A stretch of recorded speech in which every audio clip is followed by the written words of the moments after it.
이현재이보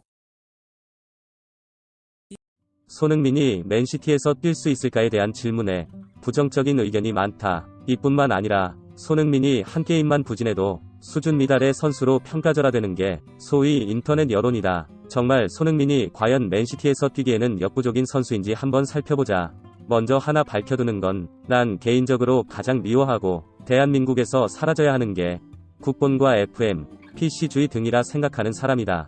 왜냐면 이들은 진실을 가리우고 잘못된 것을 감추고 바로잡고 바꾸고자 하는 칼날을 대중들 서로에게 돌려버려 지들끼리 난장을 까다 좌절시키는, 결국 기득권의 지배 이데올로기를 공고히 하는 기득권의 하녀들이기 때문이다. 아베, 대한민국에 안되겠다고 오열하며 좌절, 전세계가 한국에 놀라며 뒤집어졌다. 이런 미친 소리를 해대며 조회수 빨기에 눈이 뒤집어진 조회충들이나 밑에 댓글로 따봉을 외쳐대며 대한민국 만세를 써대는 꼬라지를 보면 캬, 민중은 개돼지 맞네. 그래서 젖소리 한 공무원 새끼가 안 잘렸나 보네 하는 소리가 절로 나온다. 여하튼 그렇기 땜시 당연히 손흥민에 대한 평가는 국뽕에 기인하지 않고 이 채널로 단 1원도 돈 버는 게 없으므로 축구팬으로서 객관적인 수치와 이에 대한 개인적 평가로만 이야기하겠다. 우선 무리뉴의 말로 시작해보겠다. 무리뉴는 메뉴 감독 시절 우리가 지금 손흥민과 에릭슨, 알리 같은 선수를 토트넘으로부터 사올 수 있는가?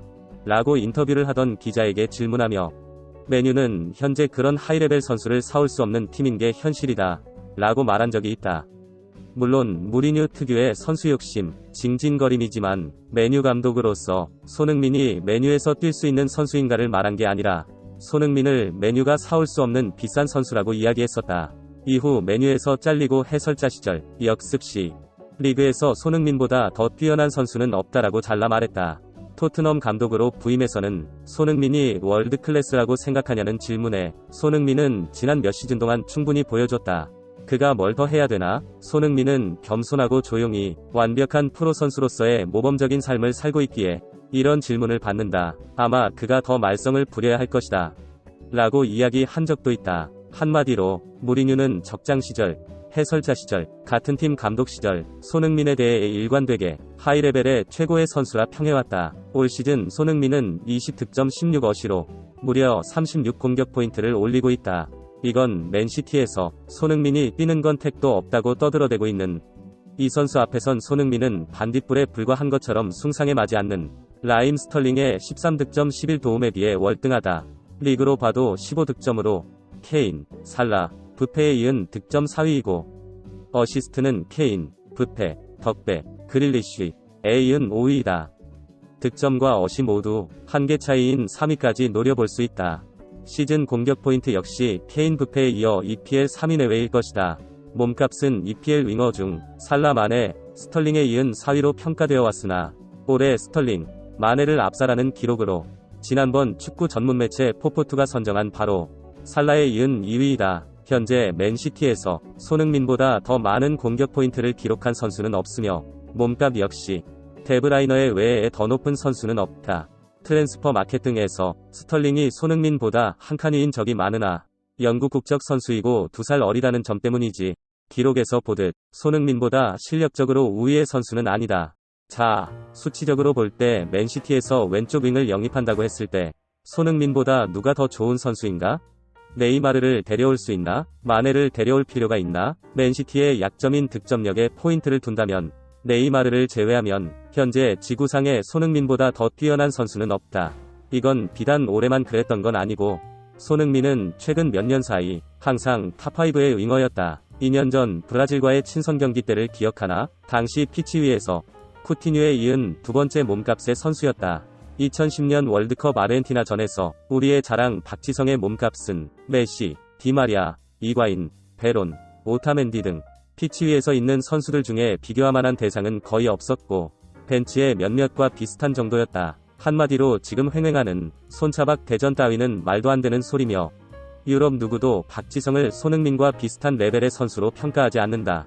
물론 에브라는 제외이다. 크크크. 이미 손흥민은 일본 선수들 말대로 아시아 최고 따위가 아닌 아시아에선 근접이 불가한 레벨의 선수이다. 이번 시즌 초반 활약에 비해 부족한 건 사실이지만 만약 올 초 같은 활약을 계속했다면 현재 공격 포인트 50개는 찍고 발롱도르 역시 예약해놨을 것이다. 손흥민이 아쉽게도 그 수준은 못 되는 게 현실이지만 메시나 호날두가 못 된다고 해서 손흥민을 깔 이유는 없다고 본다. 한마디로 손흥민은 맨시티에서 뛸 실력이 차고도 넘치는 선수이고, 다만 라임 스털링을 처분해야만 살 수 있는 비싼 가격이 유일한 맨시티행을 가로막는 장애물이다. 스털링이 그렇게 위대해 보인다면 피파를 돌려 스털링을 토트넘에, 손흥민을 맨시티에 바꿔서 플레이를 해보길 바란다. 과연 스털링이 카일 워커를 그렇게 손쉽게 무너뜨릴 수 있는지, 손흥민이 도어티나 오리에를 뚫지 못하는지, 손흥민이 맨시티에서 뛰며 덕배의 피딩을 받고 케인에 주눅들지 않았다면 아마도 올 시즌 10개의 공격 포인트는 더했을 것이다. 다만 한 가지 우려는 손흥민이 포티 시절의 포지션과 무리뉴 시절의 포지션 사이에서 조금 헤매이는 듯한 느낌이 없지 않다. 예전 잘하던 중앙으로 들어오면서 감아차던 손흥민 존의 슛도 없고 다소간의 위치 선정에 헤매미 보이고 있다. 다른 하나는 허벅지가 좀 불편한 듯하다. 큰 부상이 있는 건 아니나 올 초에 비해 10m 정도 풀파워를 이용한 돌파 시도를 꺼리는 걸 볼 때 정지 상태에서 급발진 모드로 뛰기에는 허벅지에 다소 불안함이 있는 거 아닌가 생각된다. 이런 이유 땜시 아마도 요즘 더 돌파를 못한다.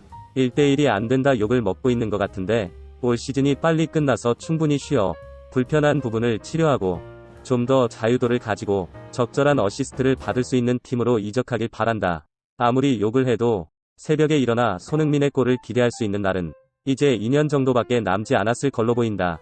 그 후에 한국 선수 중 누가 EPL에서 매경기 골을 기대할 수 있게 해주겠나? 손흥민이 부진하다며 욕하며 까대던 오늘이 그리워질 날이 얼마 남지 않았다. 자, 맨시티에 손흥민이 갈 수 있는 실력이라 생각되면 좋아요를, 어린 반푸너치도 없다. 손흥민은 스털링의 발끝도 못 미친다 생각되면 싫어요를 눌러 우리 모두의 생각을 확인해보자. 수 있을 것이다. 아울러 한 가지 더, 예언자 일보답게 예언을 해본다면 구독을 누르는 사람은 로또 단독 1등을 먹을 거라 예언해보겠다. 크크크. 어차피 800만 분의 1이건 1억 분의 1이건 당사자인 나에게는 일어나는 거 안 일어나던가 결국 확률은 50대 50이다. 다들 행운의 여신과 꿈같은 데이트를 할 수 있는 행운을 거머쥐길 바란다. 굿럭.